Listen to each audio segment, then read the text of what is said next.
أعوذ بالله السميع العليم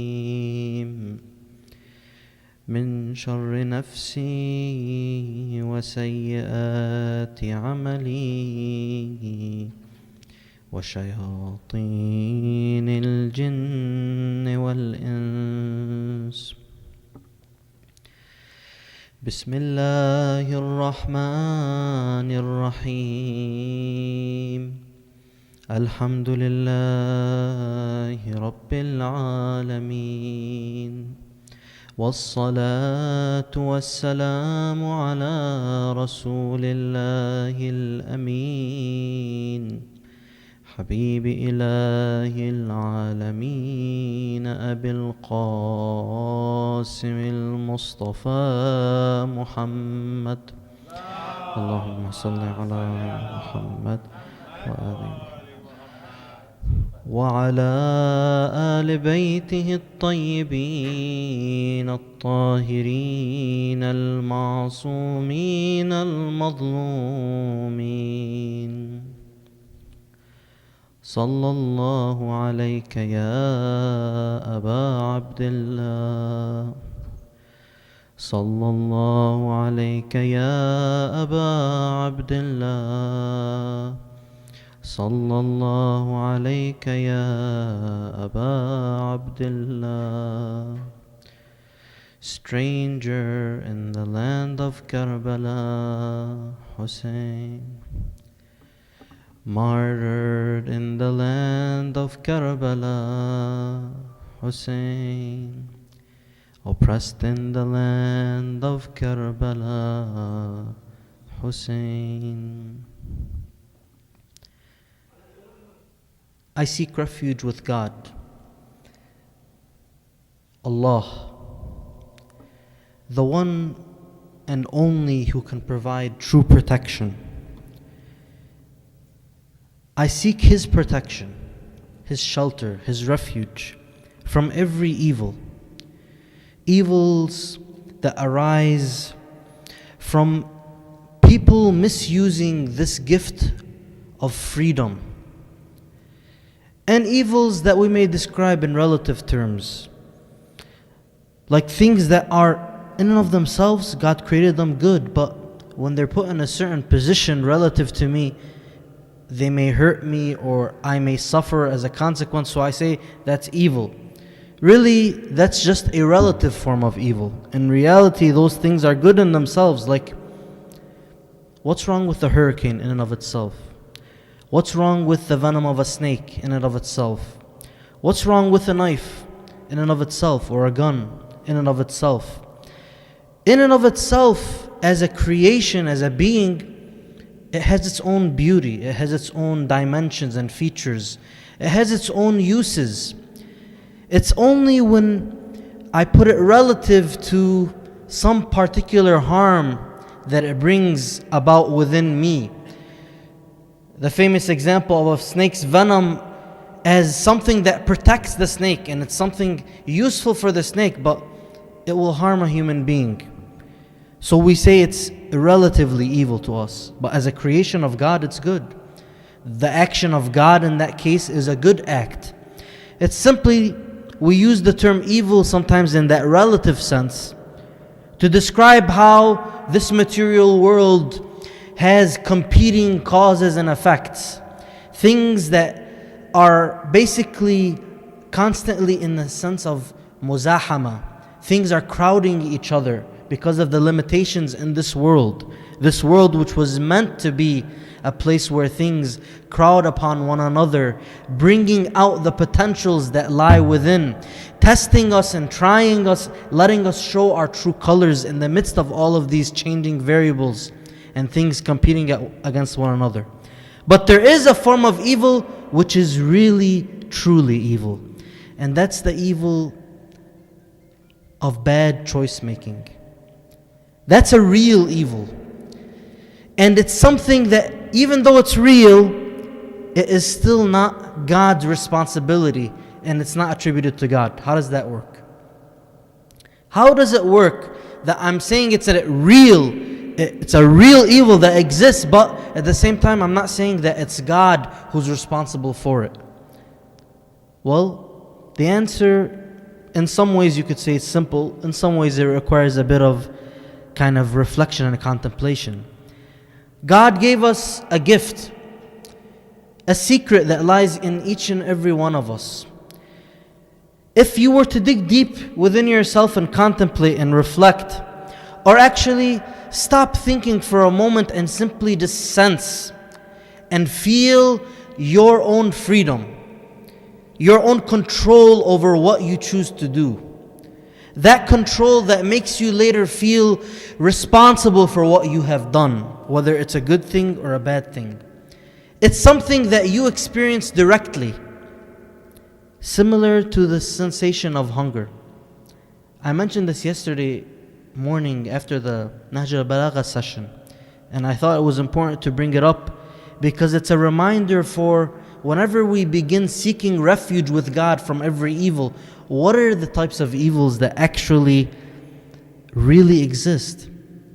So some forms are relative. God didn't create them evil. Other forms of evil are actual evil, like the evils that arise from misuse of our freedom.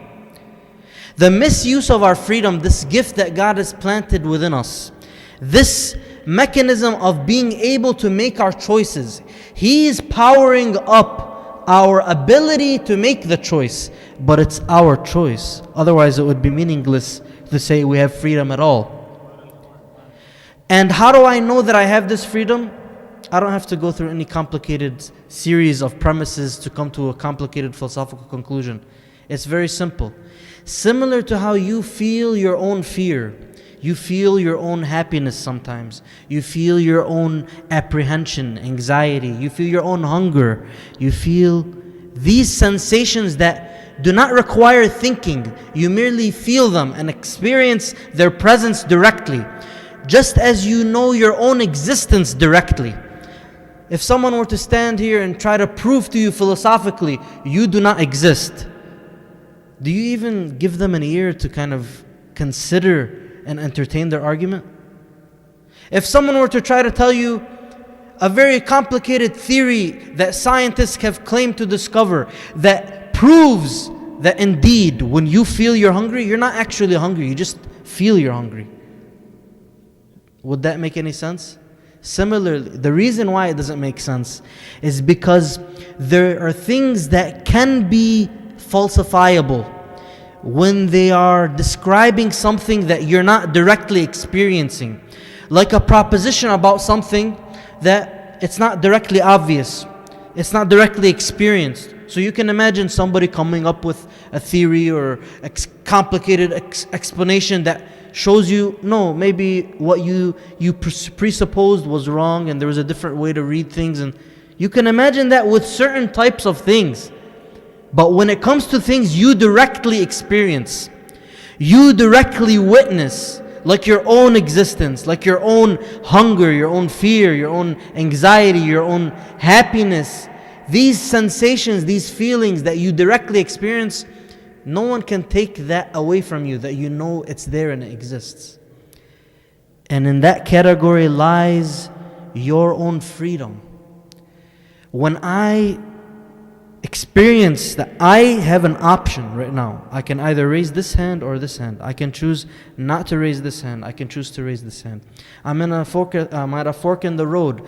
I can choose to go in the path that I'm leaning towards, or I can simply not choose. It's something you directly experience. And many people may realize, otherwise why would I ever feel guilty about what I do? Or why would I ever feel like I've done anything good when I do something good? It's something very direct you experience. Explaining it philosophically is beyond the point. The point is, it can't even be proven false because you directly experience it. It doesn't matter what philosophers say. It doesn't matter what different thinkers may say about it. You directly experience it. In the same way, you directly experience your sadness or your fears or your hopes. So I seek refuge with God from the evil that arises out of the abuse of this freedom. The real evil that people choose, they choose a path which is contrary to what they know to be good, or what is good by the standards that we understand, either through our conscience, or through our rational understanding of things, or through divine revelation telling us what are the detailed things that are wrong. We have many channels that we access this knowledge through. The most basic channel is our own conscience and our own intellect. There are some very basic ideas of good and evil that we all know. We know that whenever something is unjust, it should not be done. You don't need a religion to tell you that. You just simply need a conscience or a sound intellect, and you realize that on your own.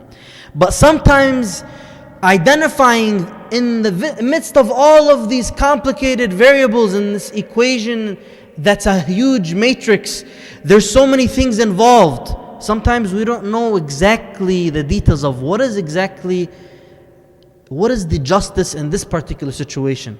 What is injustice in that situation? Sometimes it's not obvious. Sometimes it is obvious. Like when you see terrorists killing innocents, obviously, who have no fault, no guilt. They have no fault of their own. They have nothing to be guilty for, such that they should be killed in such a manner. This is something obviously unjust, and your own conscience and your very basic understanding and intellect can say this is something that's wrong and unjust. But sometimes the situation is more complicated, and there's many variables at play. In those cases, we need to refer to divine revelation to explain to us, in those detailed cases, what is justice and what is unjust. But then, why do you follow what divine revelation says? It goes back to something very basic you know already. Because if God knows everything, and God is one who is worthy to be obeyed because of His benevolence and His generosity and all of what He's given us, your intellect says, your conscience says, therefore, if God says this is the case, then one must obey God.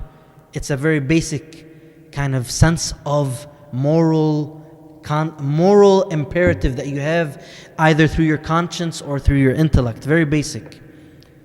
So when people choose to abuse their freedom, when they use their freedom in a way that God did not prescribe, when they use their freedom in a way that harms others, harms themselves, oppresses themselves, commits injustice to themselves even before they commit injustice to others, this is also evil. But it's not simply relative evil. That's probably the most real evil can ever get. The evil that one makes in their choices, and using this real freedom that we have to commit real evil. But at the same time, it's not something you can say God is responsible for. Because God gave us something beautiful for us to achieve the highest potential we can achieve. If you don't have the ability to choose the wrong, then how do you have any merit in choosing the good? It's by being able to have the other choice that you show your true worth, that you show your true colors, and you soar towards those lofty, elevated positions and principles and goals. So the freedom God gave us was for that purpose, for that wisdom. When we choose to use it in a way that it was not made to be used, when we use it in a way that shows that we have failed, that failure is not to be attributed to God. Rather, that failure is attributed to us and only us. Because otherwise it would be meaningless why we have that freedom to begin, or why we say we have freedom to begin with. And perhaps in light of this we can understand a famous quote that's attributed to Allah subhanahu wa ta'ala Himself, in which He speaks to one of His servants. He tells them, basically, one of the prophets and messengers, imagine he tells him these words: أنا أولى بحسناتك منك وأنت أولى بسيئاتك مني. I have a greater right for your good deeds to be attributed to me instead of you. And you have a greater right for your bad deeds to be attributed to you and not me. Because if we didn't have God, that good thing that deserves to be attributed to someone who is good, that good that we can do, any good we can do, it would not have been possible except for God. So is it befitting to attribute a good thing to someone who is befitting of bad things, or someone who is befitting of good things? Befitting of good things. Well, there's two who may be befitting of the good things. It's I and God.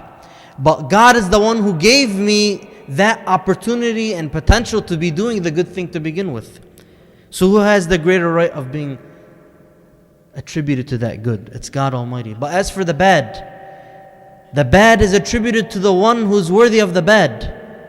And the one who's worthy of the bad is the one who has those qualities, who showed his or her true colors by making the bad choice. And that's none other than me. So some of our scholars reflect on this, and you see they start to think of how indeed, even when I do good, it's all thanks to God. If I do bad, it's all on me. And even when I do good, though at first glance you might think, yeah, it's your good, you've done the good. But if you look deep down, you think, yeah, but I mean, every step of the way, every piece of me needed Him to be doing anything good. And He has a greater right to be described by that goodness. So I begin in His name after seeking refuge with Him from every evil, the evil of my own action, the evil of my own souls, and the evil of every satanic being, whether that be a human or a jinn. All praise belongs to Him, Lord of all worlds, and I ask Him to shower peace and blessings upon the chosen ones who exercised their freedom in the way that would be pleasing to Him, and His knowledge of them before He created them. Beyond time and space He knew these individuals would use their freedom in the way I would want them to use it. So He chose them as His prophets and messengers and guardians of the message, the immaculate imams who fulfill that purpose, that wisdom, and why He created us, to reach our true potential, to show our colors and reach excellence, to become aware of God, to become true servants of God. Because in that slavery, yes, slavery to God, lies our true liberation, our true freedom, our true connection to what it means to be the best that we can be, through slavery to God and none but God. You have a choice. Allahumma salli ala Muhammad wa alim. You have a choice. I have a choice. We have a choice. But there's no escape. We're a slave to something or someone. It's just a choice we make. Do we become a slave to God or a slave to something else? Are we a slave to our desires? Are we a slave to these idols? Are we a slave to these people, to these tyrants, to these oppressors? Who are we a slave to? If we choose to be slaves to God, there lies our true liberation. That slavery to God is not the slavery of man to man or creature to creature. It's a slavery in which lies the truest connection with the Beloved, where true love manifests itself. إن كنتم تحبون الله فاتبعوني يحببكم الله. If you indeed love God, then follow me, as the Holy Quran describes. So follow the Prophet, follow the message of the Prophet. Then God will love you.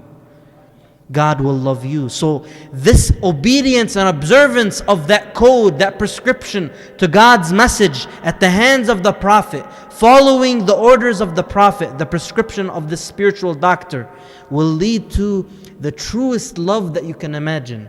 It's the truest love that demands and commands the obedience of every part of us, not only our limbs but our hearts.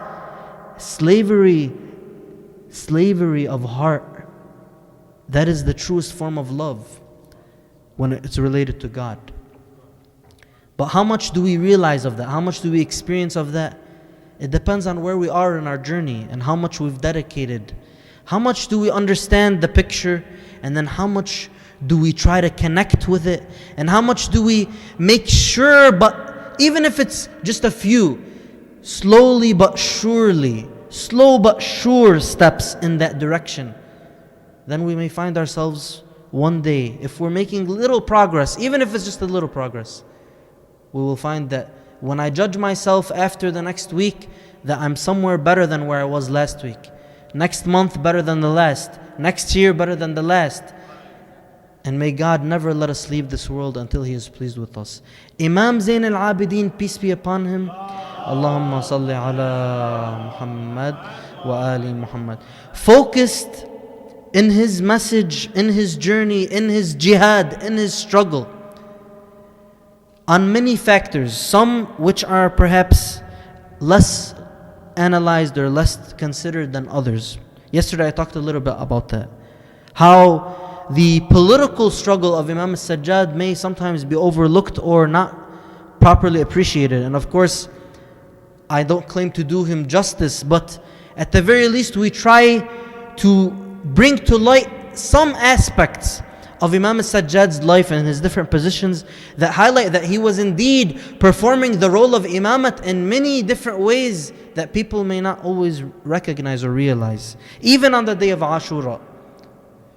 As I mentioned, there's a serious possibility to consider from the research of some of our scholars that Imam al-Sajjad participated in the Battle of Karbala. He was injured, but he survived.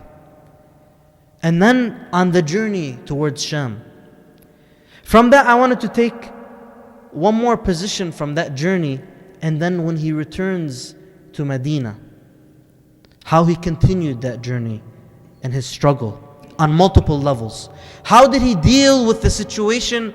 You know, after Imam Hussein was martyred, that was not the end of Yazid's rule right away.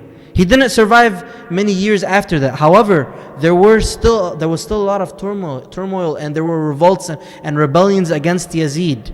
Yazid tried to quell the rebellion. He tried to basically squash any kind of resistance against him, whether it was in Mecca or Medina. And that's why it's recorded in history that Yazid was responsible for some of the most terrible massacres in Medina and the most horrid violation of the sanctity of the Kaaba.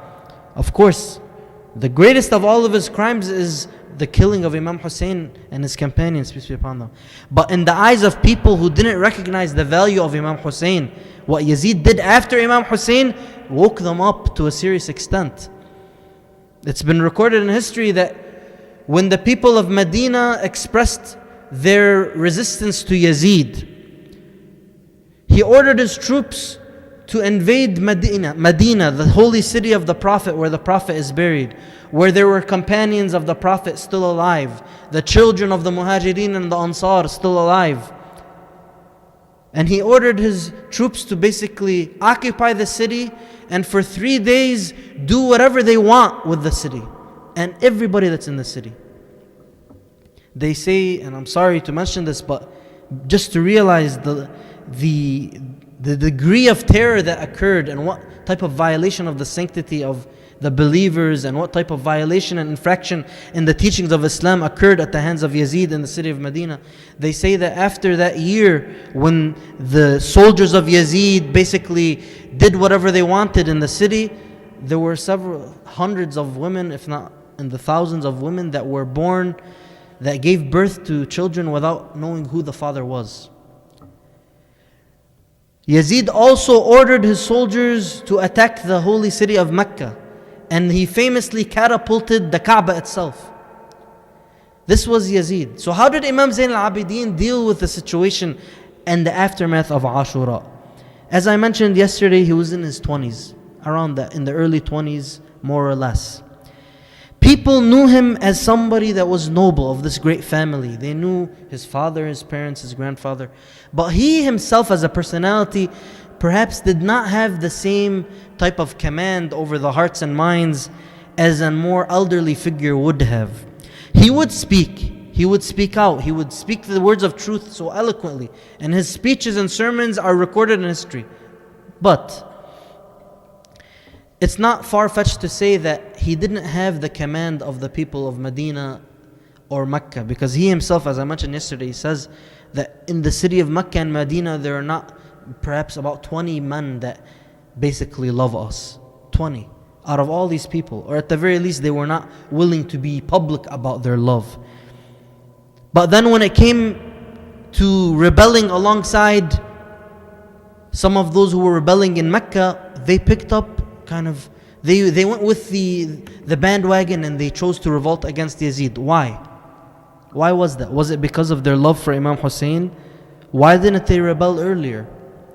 You see, their hearts and minds were likely in a very different place. It wasn't because of Imam Hussein.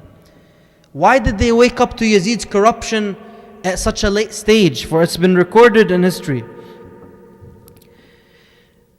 that Sallu ala Muhammad wa ali Muhammad. Allahumma salli ala Muhammad wa ali Muhammad.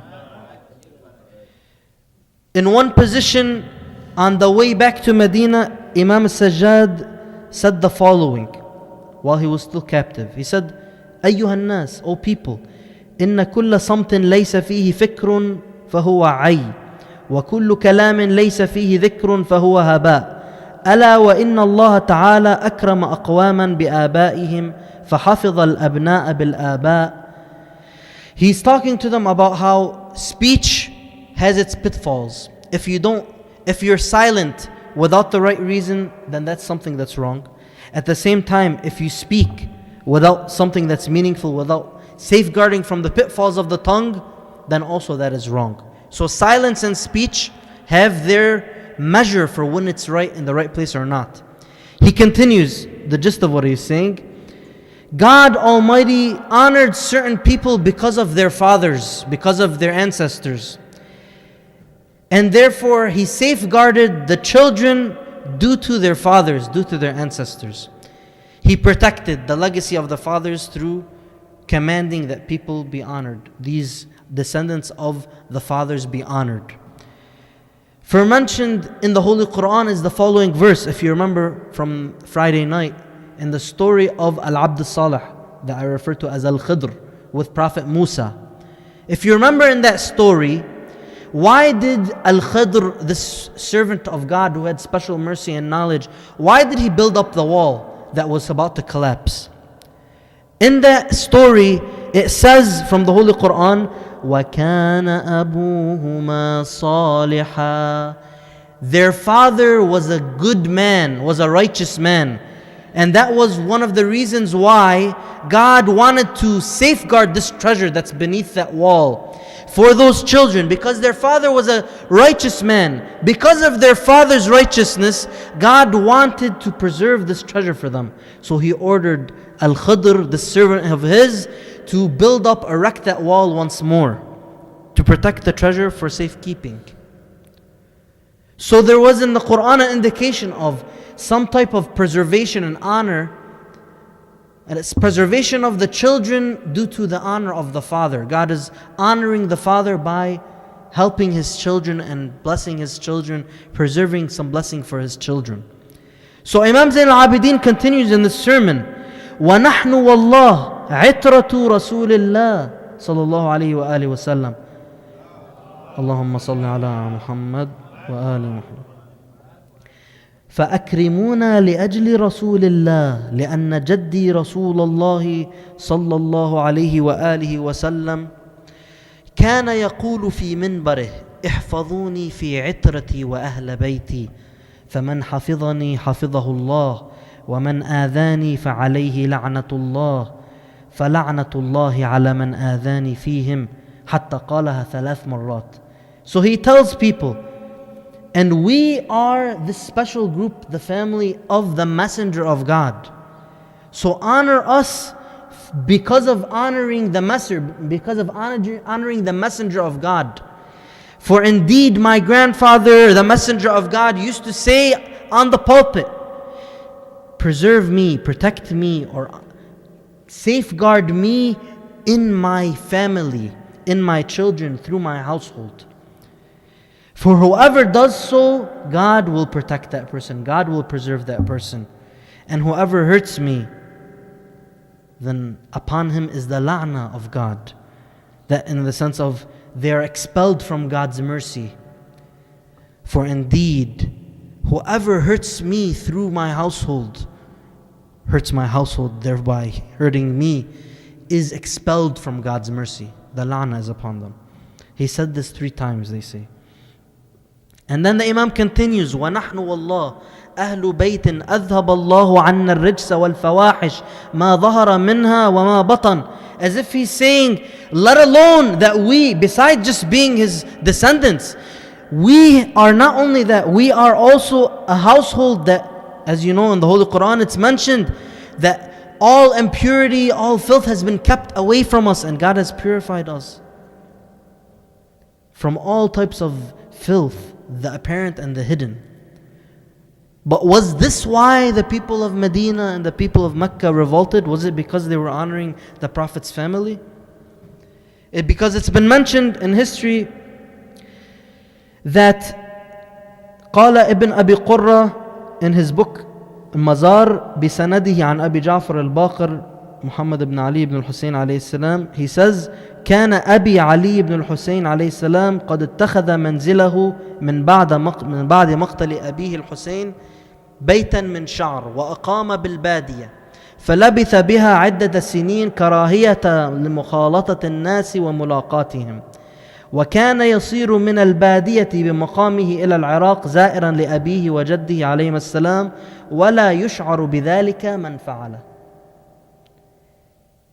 What was the state that Imam Zain al-Abidin is in? Because we can reveal from that state that he was in, as is described here, what is the relationship the people of Medina and the people of Mecca had with him.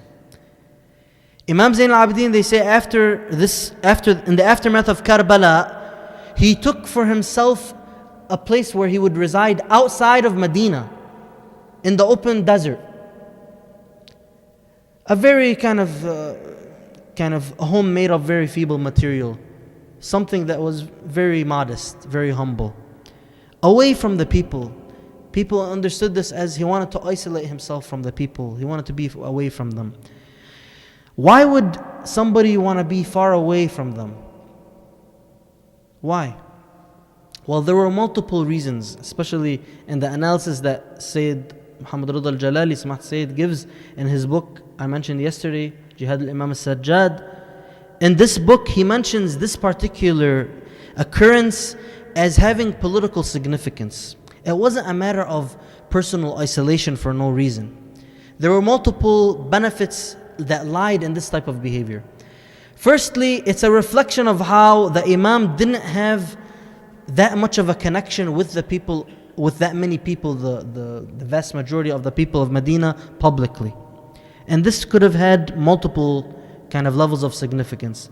On the first level, it might have reflected how the people themselves were not yet connected with the Imam, perhaps because of he didn't have the same type of legacy that his father yet had. He's still young, in his 20s perhaps. Maybe because people didn't want to associate with him, because they didn't want to be persecuted by Yazid and his goons. But maybe it's also because the Imam himself wanted to distance himself from any potential links that might try to incriminate him in the aftermath of Karbala, when Yazid knew that he was still a threat. He knew Zain al-Abidin is a threat. This is a person that he didn't want in the capital, because people were being influenced by the message of Ahlul Bayt in the capital. So he tells his goons to keep an eye on what's going on in Medina. Imam Zain al-Abidin doesn't give them any excuse or any pretense to incriminate him against the authorities after that, because he's isolated himself from society in a sense. He's distant, he lives out in the outskirts of Medina, and he moves freely to Iraq to make his visits to the city of Najaf or Karbala, and he returns without many people noticing that he's gone and he's come back. At the same time, this is a time for him to regain his kind of perhaps, imagine what could happen to somebody in the aftermath of that type of a tragedy, and through taking the captives all around, parading them through all those cities and returning. Maybe he needed some time of course, the Imam has special blessings from God, but in the typical human sense, to rest, to kind of take his time as a retreat to worship God, to devote himself to God, that rejuvenates him and allows him to elevate to a much higher spiritual status, because they're in a continuous state of coming closer to Allah subhanahu wa ta'ala. At the same time, he's safeguarding himself from being incriminated by whatever's about to happen in the city of Medina and Mecca. And that's what the historical events actually corroborate. The people of Medina didn't revolt because they wanted Imam Hussein's revenge. They didn't want to. That's not the reason why. The historical kind of accounts simply do not support that type of a narrative. Indeed, some people from Medina, when they went to see Yazid, they made it out to seem as if they didn't really see for themselves before. They didn't know before that Yazid would be somebody to play with monkeys, and he wouldn't pray, and he has no faith, and so on and so forth. To such an extent that when they came back, they said, look, we saw Yazid as such and such. Was it really because they saw him to be corrupt and they didn't know that beforehand? Or was that simply a slogan to kind of rile up people? It seems that it's the latter. For it's been reported that they would go to the city of Damascus, and upon their return they would say, Sallu ala Muhammad wa ali Muhammad. Allahumma salli ala Muhammad wa ali Muhammad. إنا قدمنا من عند رجل ليس له دين يشرب الخمر ويدع الصلاة ويعزف بالطنابير وتضرب عنده القيان ويلعب بالكلاب ويسامر الخراب والفتيان وإنا نشهدكم أنا قد خلعناه. They would come back from visiting the capital Damascus saying, we saw Yazid as somebody who basically doesn't have faith, doesn't have true belief. He commits this crime and this atrocity and so on and so forth, and now we're revolting against him. He's no longer our leader. He's no longer our caliph. They don't mention Imam Hussein in that kind of a claim. They don't mention what happened to Ahl al-Bayt in their claim. So whatever is going to happen, whoever wins in this revolt, supposedly whoever becomes victorious, are they going to be giving authority to the rightful leaders now if they win? They're not even rising because of Imam Hussein. So if they supposedly are able to overthrow Yazid, are they about to turn it over to Imam Zayn al-Abidin, who perhaps they would see as still a young guy? So Imam Zayn al-Abidin was very smart, of course, in his planning. He wasn't simply isolating himself because he's a recluse. He was trying to safeguard the mission and the message.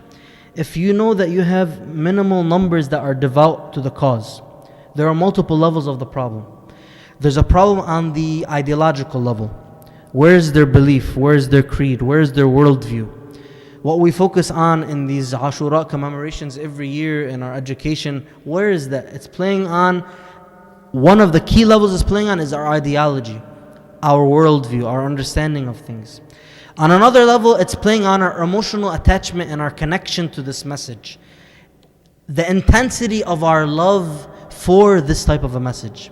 This commemorative commitment that we have reflects something.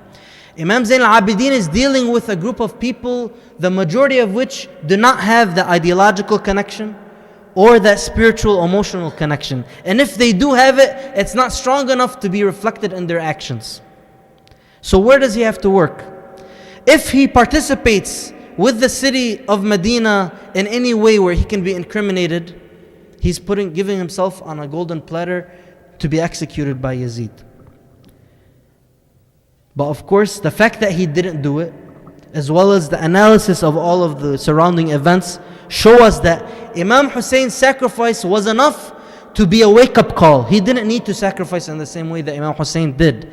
He needed to plan and prepare the grounds for the next generation and safeguarding the true understanding of Islam for the following generations. So he was able to safeguard this by staying away from the havoc, staying away from the eyes of Yazid's government in a way that would incriminate him. To such an extent that although they would badmouth the Imam Zain al-Abidin before they got there, when they got there and they realized through their spy and intelligence, they realized that their spies and intelligence that Imam Zain al-Abidin is not involved in any of these acts in rebellion.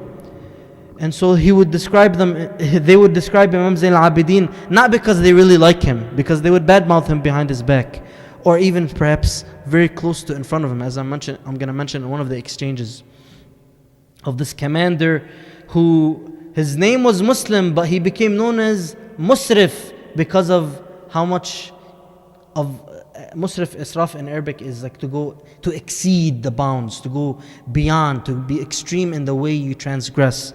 And this commander was so bad and so evil in the way that he persecuted and killed and violated the sanctity of these cities that they started to call him Musrif instead of his real name. So in one of the exchanges with this man, it's reported by Al-Mas'udi in his history account, people look to Imam al-Sajjad. Sallu ala Muhammad wa ali Muhammad. Allahumma salli ala Muhammad wa ali Muhammad. While he was at the Prophet's mosque, or he was at the Prophet's grave site, and he was praying to God, then they saw the people on behalf of Musrif come and try to bring him into the presence of Musrif, and Musrif was angry with him. In this time, they say Musrif tabarra'a minhu wa min aba'ih. He disavowed from Zain al-Abidin and his fathers. Basically, he badmouthed them. فَلَمَّا رَآهُ وَقَدْ أَشْرَفَ عَلَيْهِ ارْتَعَدَ. When Imam Zain al-Abidin came close to him, when he approached, they say that Musrif was kind of trembling. And he rose, he stood up for him. And he had him sit next to him. What's going on? I thought just a few moments ago, this guy was giving him a bad kind of, he was speaking down about his forefathers and the Imams. What's happening? He says to him, Salni hawa'ijak. Ask me for whatever you want. فَلَمْ يَسْأَلْهُ فِي أَحَدٍ مِمَّنْ قدم إلى السيف إلا شفعه فيه ثم انصرف عنه. So Imam Zain al-Abidin takes advantage of this situation. You see, he's not on the bad side of Yazid in this situation. He's not incriminated along with those who are accused of rebellion. The commander that's coming to Medina asks for him, although he hates him and he belows his ancestors. Something happens, and the reason why I'm mentioning this is because it's a historical account. There's a special significance. Typically in historical accounts, you wouldn't analyze things in terms of the kind of the intervention of God and the unseen. However, in this particular account, something strange it leaves us to contemplate what actually happened. Why is it that this general kind of made Imam Zain al-Abidin sit next to him as if there's nothing wrong? And so he asked him, ask me whatever you want. Imam Zain al-Abidin basically attempts to intercede on behalf of several people who are about to be executed, and he saves them from being executed.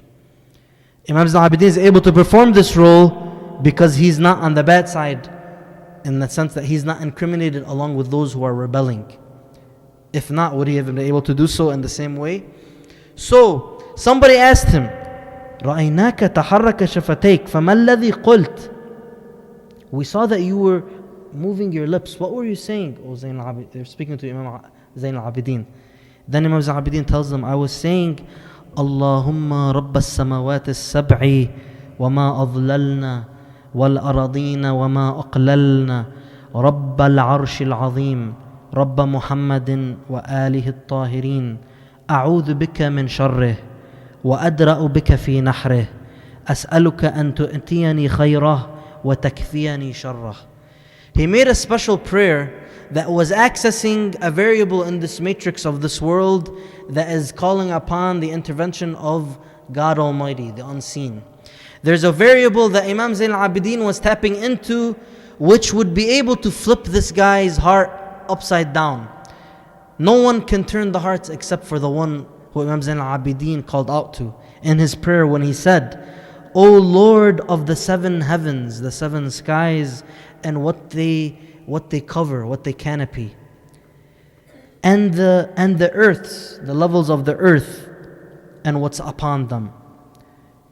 O Lord of the great throne, the Lord of Muhammad and his pure progeny, I seek refuge with you. I seek protection with you. I seek shelter with you from his evil.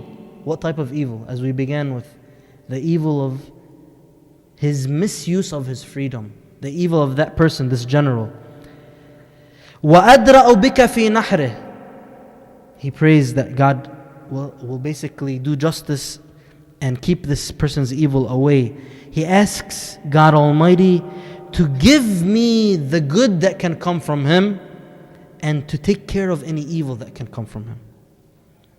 And so what the result is, the result that happens is this person actually, instead of leading the Imam towards some certain death or some type of humiliation or disgrace, Imam Zain al-Abidin is able to, through this prayer, perhaps, he's able to intercede on the behalf of others who are about to be executed. Then they asked that general, Muslim, known as Musrif, we saw that you were cursing this boy. We saw that you were bad-mouthing him. We saw you were cussing him out, and you were cussing out his predecessors. When we brought him to you, when he was brought to you, you actually elevated his status. You honored him. What was that? He says, ما كان ذلك لرأي مني لقد ملئ قلبي منه رعبا. This is a historical report that says, he said to them, this wasn't because of my own opinion. It's not because I wanted to. It's not because of my own thinking that I wanted that to be. But rather, it just my heart was filled with fear of him. Who can fill the hearts with fear in that way? So, this is the element of the unseen, perhaps. In any case, there are different variables that Imam Zain al-Abidin was able, through them, to influence the crystallization of the Shia community, the Imami community in particular, in the generations to come. It's been reported from Imam Sadiq, peace be upon him, about this particular period, right after Imam Hussein was martyred, that so many people, or most of the people, they flipped back on their heels. That is talking about people who were known as Shia of that time, the followers of Ali, turned back on their heels. Maybe these people didn't have the right understanding in terms of their worldview. How would they understand our Imam being killed? What's going on? They started to review their understanding of things. Or maybe it's just because, to begin with, they were not following the Imams for the right understanding. And so they were basically seeing that, is this just a political issue? Is this just a matter of rebellions and revolts? So many people may have taken a back seat and looked at, let's sit and watch on the sidelines and see who's going to win. Is this revolt in Mecca and Medina going to succeed? What's going to happen? Imam Zain al-Abidin took advantage of this situation. And this period in which he isolated himself, or he tactically retreated into the outskirts of Medina, wasn't a very long period. But he survived the period of this persecution of Medina through that particular act. And then after that, he was able to become very active in the field of teaching and spreading the teachings of Ahlul Bayt, specifically through supplications and sermons. And he was known to have participated in public speeches and sermons after this. So those who try to portray Imam Zain al-Abidin as being an isolated figure for most of his life, that's inaccurate. That was a period, perhaps in the very beginning, during this very tumultuous situation, in order to survive the perils of the end of Yazid's rule. But after that, he was setting the foundations and the grounds for that University of Ahlul Bayt, peace be upon them. Of course, when I say university, don't think of the modern sense of a university. The idea is institutions of learning, circles of learning with hundreds, with thousands of narrators, those who report the traditions with understanding, relaying the teachings of Ahlul Bayt. Such that we have, surviving from that period, there are about 160 or 170 narrators, scholars reporting the traditions, attributing them to Imam Zain al-Abidin, peace be upon him. So he was not someone who was simply a recluse. Somebody who has 170 relaying hadith on his behalf, there must have been a time when they're sitting with him, benefiting from, learning from him, so on and so forth. Look at the Sahif al-Sajjadiyah and the wealth of the supplications that you find in there, and the type of understanding, the worldview that it reflects, but even kind of more profoundly, based on that worldview, what kind of a spiritual relationship it builds in a person. And it's more useful to direct each and every one of us to encourage one another to review it for ourselves. Let's try something very simple. One of the 15 whispered prayers, Al-Munajat al-15, once a week perhaps. If not once a week, if we can't do it better, more than that, but at least once a week or once every 2 weeks, once a month. And we will realize for ourselves that we will start to connect with the notions that are mentioned in a way that is not simply in an understanding of our worldview, but rather it permeates to our hearts. It's a type of understanding that clicks with us at a very deep level, that stimulates our conscience and our intellect in a way that invigorates our spirits. Each of us may react in a different way. And we may find that with time we react in a more profound way, with different words and different ways, with different phrases. Perhaps some people may react and interact with certain phrases differently than others. But if we choose one, just try it for ourselves, because that's what is more profound than me speaking about it to you. But just as one kind of an example about thanks and gratitude. For you know, the Holy Quran says, وَلَئِن شَكَرْتُمْ لَأَزِيدَنَّكُمْ. If you show gratitude, then I will increase for you. Indeed, it's been reported from the Imams, peace be upon them, that whenever the way to turn away blessings is through very little thanks. If a person receives the ends, like imagine that blessings are like a blanket. If the end of the blanket, the edges of the blanket reach us, and we do not show due thanks and gratitude, then we would actually be pushing away the rest of the blanket of blessings. لا تنفر أطراف النعم بقلة الشكر. Do not repel away from you the different edges of the blessings through the minimal or having little thanks. Little thanks lead to pushing away those blessings. Imam Zain al-Abidin in Munajat al-Shakirin, it's attributed to him. He describes, وَأَنَّ لِي بِتَحْصِيلِ الشُّكْرِ وَشُكْرِي إِيَّاكَ يَفْتَقِرُ إِلَى شُكْرِ فَكُلَّمَا قُلْتُ لَكَ الْحَمْدِ وَجَبَ عَلَيَّ لِذَلِكَ أَنْ أَقُولَ لَكَ الْحَمْدِ. So how, O Lord, how can I truly attain this notion of gratitude and thanks? كي أن لي بتحصيل الشكر وشكري إياك يفتقر إلى الشكر. How can I, when in reality the very act of my thanking you, the very act of my thanks requires me to thank you for being able to have that. For every time I say praise be to you, I have to say then, praise be to you for being able to say praise be to you. Who's heard this one before? If you have, please raise your hand. Isn't it profound? If we just kind of take that for a moment, the Imam is teaching us kind of how to build our relationship in the way we think throughout the day. It's not simply we believe in God and we know He exists, and we know there's a message, and there's a guardian of the message that lives in every day and age. If we can't see Him publicly known, then at the very least He's behind the scenes doing His work in a shadow government of sorts, with networks of individuals preparing the grounds for His public appearance. We know that. But how do we build our personal connection, our direct experience with what that message is all about? The prosperity in the world government of justice that the Imam Mahdi will rule is a world government that doesn't simply provide the atmosphere for everybody to live in prosperity and justice, but it's also one that is founded on and tries to nourish a personal spiritual relationship that each of us has with God. The center and the focus is Tawheed, is God's oneness.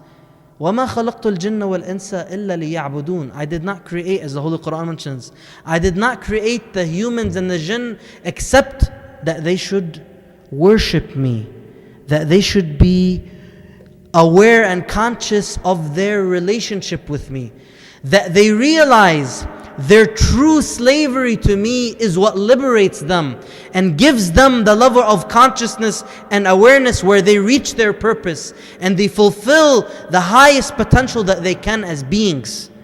Ibadah is not simply an act of bodily movements.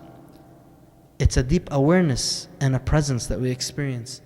And part of that journey is through the teachings of Imam Zayn al-Abidin and Ahlul Bayt's du'as and supplications, how they spoke to God. We can learn with the degree of our own existence. The level that we are at will benefit inshaAllah to that extent. And also Imam Zayn al-Abidin he has a very famous, as you know, you probably heard of the Risalatul Huquq, the treatise on rights attributed to Imam Zayn al-Abidin, where he teaches us not simply the bare rules, the bare minimum, the bare law, but also an ethical standard of rights that different beings, either parts of our very own being or beings outside of us, whether they are creatures or the very Creator Himself, how each has a right upon us. And through these rights, it's by abiding by and observing these rights that we're on the right page with God, that we're fulfilling that prescription. And so that when we pray to God, you know, some people they would say to the Prophet ﷺ, we pray to God but our prayers are not answered. Or they would say to Imam Sadiq, peace be upon him, a similar idea. We pray but our prayers are not answered. Why? In some reports, the Prophet would tell them, purify your stomachs from eating that which is forbidden, and then your prayers inshaAllah will be answered. The gist of the meaning. Imam Sadiq, peace be upon him, sometimes would say, you're praying to someone you don't understand, and you don't realize you don't understand what it is or who it is that you're praying to. That's why your prayers are not answered. Here there's different kind of dimensions we're looking at. We're looking at the worldview, the understanding of who is God, what is He in control of, when does He answer prayers, and does He always answer every type of prayer, or does He always give us what is best for us, even if we ask for something else. Understanding in our worldview. And then the aspect of purifying our stomachs from what is forbidden, it's because the prescription for our spiritual health includes observing the rights, observing the right of our stomach, observing the right of our eyesight, observing the right of our parents, observing the right of God Himself. There's various levels of rights. So for example, in Risalatul Huquq, it's mentioned Haqqullah al-Akbar is the first right that he mentions in this treatise. The right of God, the greatest right upon us.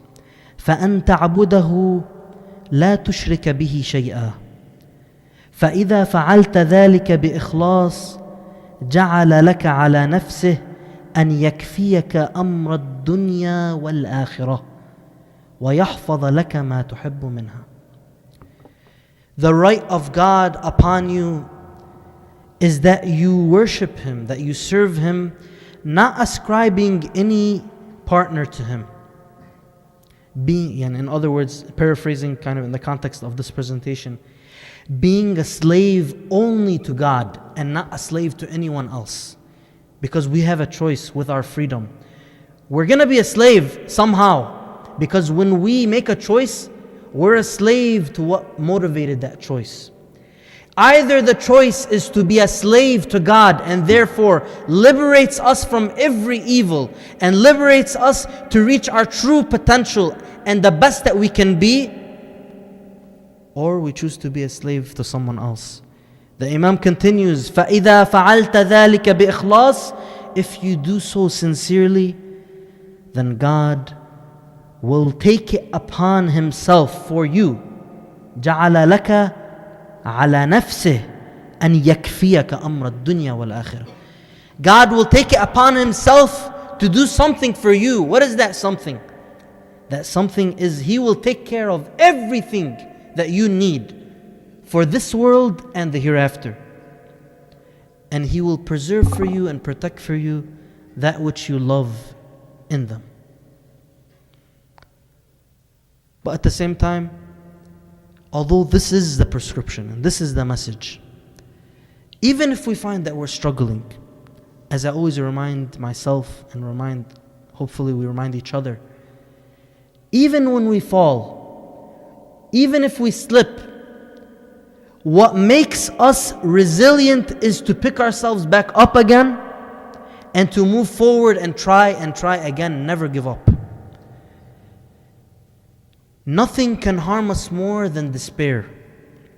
Nothing can harm us more than losing hope that we can move forward and accomplish our dreams and our goals. Ahl al-Bayt, peace be upon them, had such a heart of mercy.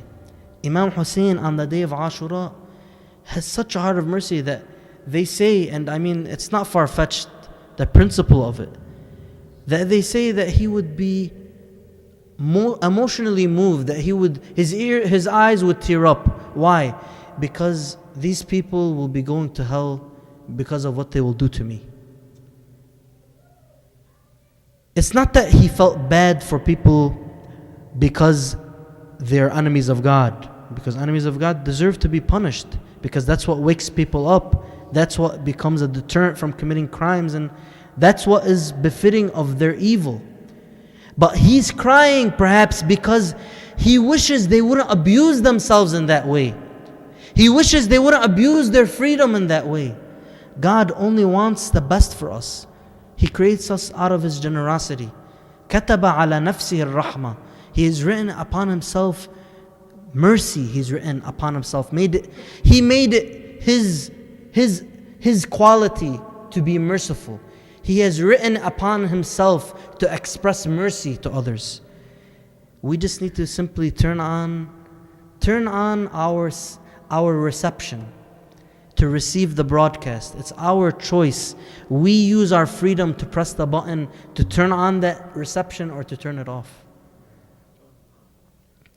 But dear brothers and sisters, I ask you, after they killed Imam Hussein, peace be upon him, after they committed the atrocities on the day of Ashura, why did they have to do what they did after? Can you tell me? If these people had any shred of mercy in them, if they had any good left in them, if they could show any truer colors than the bitter evil that they did show, and how evil and how true their colors did express themselves, they showed their true colors and they raised those banners of their colors on that day. Why did they have to do what they did after that day? Why did they have to, dear brothers and sisters? Why did they have to trample over the dead bodies? Why did they have to break the bones of these martyrs? Why did they have to sever their heads from their bodies? Why did they have to charge towards the tents of the women and the children? Why did they have to burn down the tents of the women and the children? Answer me, tell me, why did they have to terrorize Lady Zainab? Why did they have to make her watch and see how they ripped the shirt off of Imam Hussein? Why did they have to have the women and the children run away into the desert, away from the flames that they had brought onto the tents? Tell me, dear brothers and sisters, Dear brothers and sisters, do you know what happened on the day of Ashura? Do you know what happened when they took the women and the children captive? Imagine they take these honorable women, these honorable family of Imam Hussein, these descendants of the honorable Prophet Muhammad. Imagine how they paraded them from town to town. Imagine, do you think they let them wear their typical garments? Do you think they allowed them to cover themselves as they typically would? Do you think that they allowed them to ride in an honorable way on the camels? Do you think they did? No, they didn't, because they had no honor, dear brothers and sisters. They say that as they journeyed from town to town and place to place, Yazid wanted these people to humiliate Ahl al-Bayt. He wanted people to see them in such a disgraced manner. But dear brothers and sisters, you cannot humiliate honor, because honor is honorable no matter what you do. These people were the embodiment of honor. But look at the evil of these soldiers of Yazid.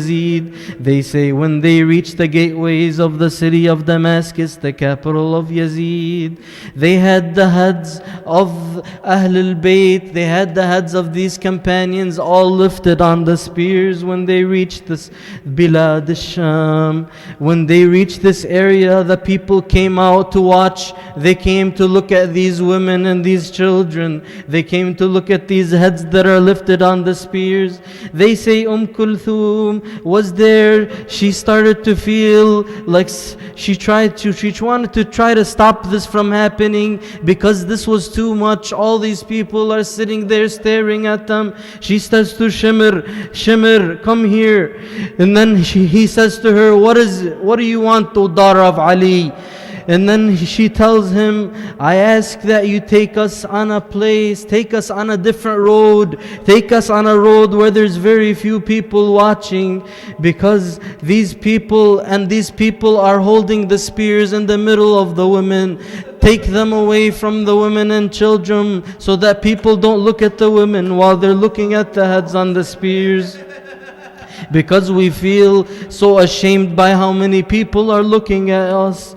Then they say that Shimr, instead of doing that, he did the opposite, and he commanded them to put the heads right in the midst of the women. And then the people kept looking at them even more. This was a way they were trying to demean Ahl al-Bayt. They were trying to humiliate them in something that they held so dear to their hearts. Dear brothers and sisters, in the palace of Yazid, you find another situation. Here Imam Zain al-Abidin was there in the Qasr of Yazid. They say before they brought them into the gathering of Yazid, they commanded that they be tied up in ropes. They tied the family of Prophet Muhammad with ropes, and they tied this rope over the neck of Imam Zain al-Abidin. Imagine they're tying up Lady Zainab, they're tying up Kulthum, they're tying up the daughters of Prophet Muhammad. On a side note, dear brothers and sisters, you know that Imam Zain al-Abidin, when he was threatened to be killed, he told the one who threatened him, do you threaten me with death? Don't you know that being killed has become a habit for us Ahl al-Bayt, and that our honor is to be martyred? Don't you see, this is the heart of Imam Zain al-Abidin. But one day, perhaps years later, Imam Zain al-Abidin tells some of his companions, yes, being killed is a habit for us. Being killed has become a customary for us. Being martyred is our honor. But did you ever hear before the day of Ashura, before the tragedy of Karbala, did you ever hear that our women and children were taken captive and that their tents were burned down and they had to run away from the enemies? Did you ever hear before this time that our women would be exposed in public with anyone, the lowly people, the demeaning people looking at them? Dear brothers and sisters, they say Imam Zain al-Abidin would tell Yazid, what would you think Prophet Muhammad would think if he saw us tied up like this?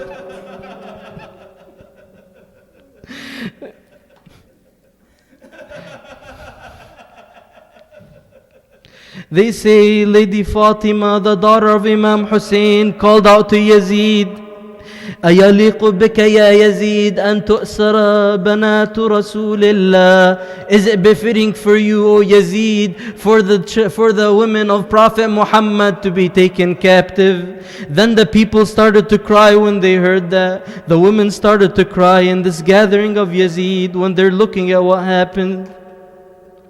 Then Imam Zain al-Abidin asked again, Ya Yazid, what would you think Prophet Muhammad would do if he saw us like this? What would you think Prophet Muhammad would say? They say Yazid conceded and they removed these chains from them, from their hands and their legs.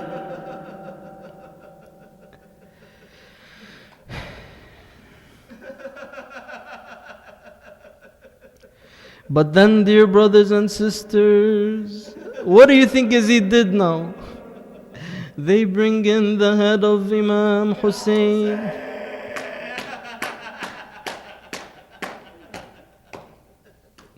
They bring in the head of Imam Hussein on a gold platter. They say Yazid looks at the head and he says, this guy, he used to say that he was better than me. He used to say his father is better than my father. He used to say his mother is better than my mother and my grandfather is better than my grandfather. He used to say that I am better than Yazid. That is why he was killed.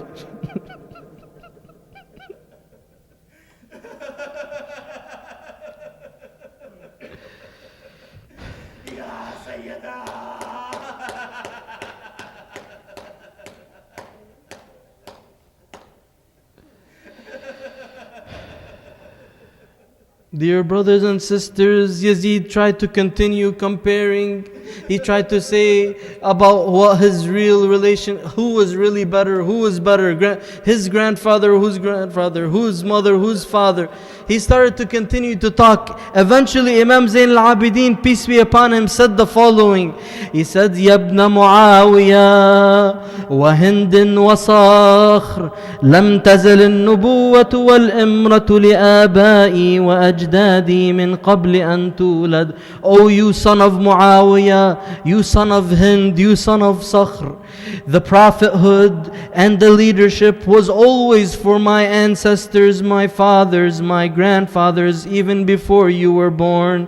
And my father Ali ibn Abi Talib, on the day of Badr, on the day of Uhud, on the day of Al-Ahzab, all of these battles in defending Islam, in his hand was the banner, was the raya of Prophet Muhammad. As for your father and your grandfather, they carried the banners of disbelief. They carried the banners of the enemies of Islam. وَيْلَكَ يَا يَزِيدُ, woe to you, O Yazid, if only you knew what you have done. If only you knew what you have done to my father, to my household, to my brother, to my uncles. You would have run away and sought refuge in the mountains. You would have slept on the sand. You would have called upon yourself with woes. أيكون رأس أبي الحسين بن علي وفاطمة منصوبا على باب مدينتكم وهو وديعة رسول الله فيكم. How can you put the head, this head of Hussein, the son of Prophet Muhammad, this grandson of Prophet Muhammad, the son of Ali, the son of Fatima, how can you post it on the gate of your city? He is the trust that Prophet Muhammad left with you. فأبشر يا يزيد بالخزي والندامة إذا جمع الناس غدا ليوم القيامة.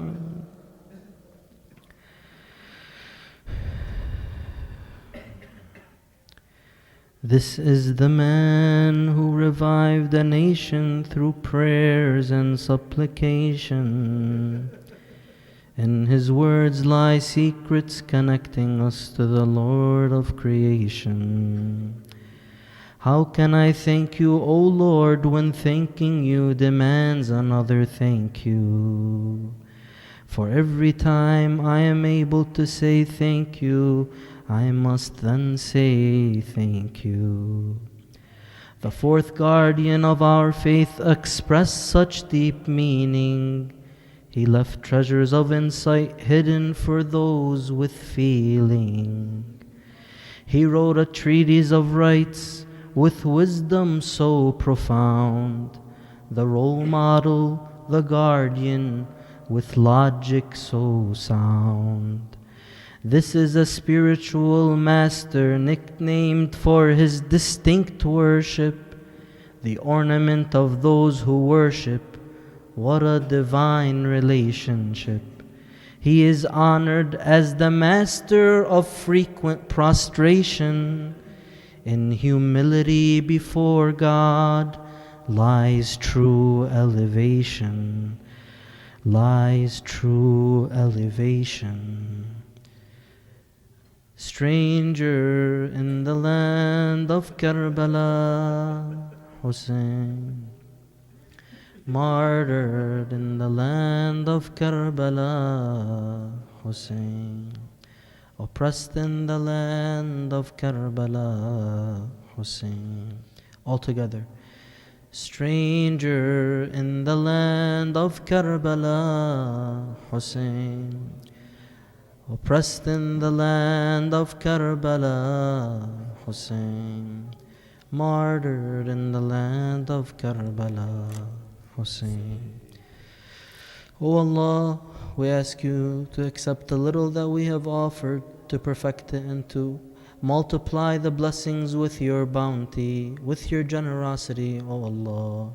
We ask you to give the reward to the living Imam of our time for the sake of Imam Zayn al-Abidin, for the sake of Prophet Muhammad and the 12 guardians of our faith. We ask you to grant the requests of all those in need, to guide all the misguided. We ask you, O Allah, to forgive our sins, to forgive our ancestors, to forgive our friends, our parents, our neighbors, all of those in need. We ask you to grant the requests of our holy Imam, to give victory to those who are defending the truth, those who are defending the innocent, especially against the terrorists and all the oppressors across the globe. We ask you, O Allah, to make us the way you want us to be and not to let us leave this world until you are pleased with us. Give us the knowledge, the love, and the will to be as you want us to be, to rise up if we ever fall, and to never give up, getting closer and closer to you for the rest of eternity, O Allah.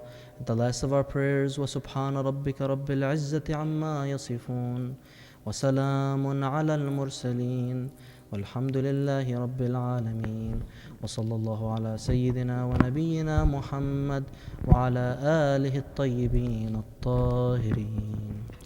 اللهم صل على محمد وآل محمد جل فرجه. حسين حسين حسين حسين حسين حسين حسين حسين حسين حسين Hussein, Hussein, Hussein, Hussein, Hussein, Hussein.